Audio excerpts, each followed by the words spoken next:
Active design started really at looking at how do you use the design of our streets and our buildings to increase physical activity, and informed by health research. Now I would say that we translate research to look at more of a holistic approach to health, so physical health certainly, but also mental and social health as well. I would say a decade ago people would actually question whether the design of where they lived and where they worked had an impact on their health. And now I think that the general public has really kind of come to the realization that it has a massive impact. Changing an environment to optimize it for health isn't about rocket science. So it is really just being thoughtful at the right time in a construction project. We look at all of the aspects of the design of an actual building. You'll probably have outdoor space, you have potentially sidewalks, you have walking trails, as well as the actual building itself, where you can look at the lobby, you can look at shared spaces where you can have kind of facilities, you can have classes, social spaces.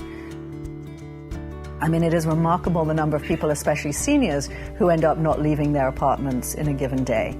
And that, social isolation leads to depression and premature death. But the way that we design our neighborhoods and our housing has a really profound and measurable impact on how much we interact with each other. Things as simple as where are you parking the car when you're approaching the building? How are you getting from that to the entrance? Is that a walking path that is, accessible to everybody? And then is the outdoor space being optimized to create walking paths that is accessible to all of the residents?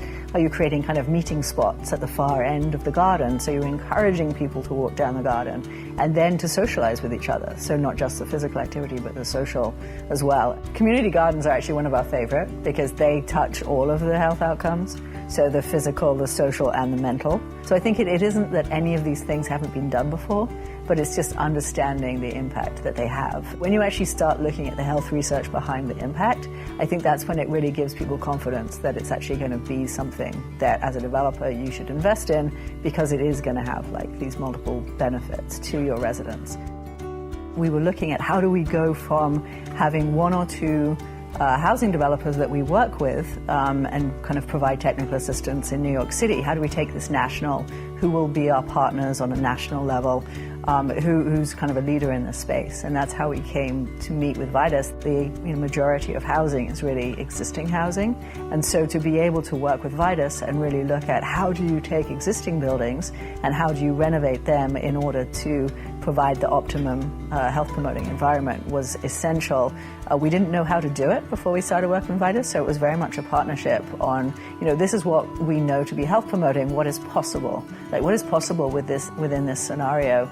It was a very pleasant surprise to find that a lot was possible in a renovation and a rehab project. So I think there's nothing like having companies that are actually, kind of at the forefront of in the development business who can actually talk to their peers. And that's what Steve has done. We're really looking for that kind of market transformation where health promoting strategies are just kind of a matter of due course for business, and that we will be pushing the envelope beyond where we are today. So everything that we're doing today, we want that just to be standard practice.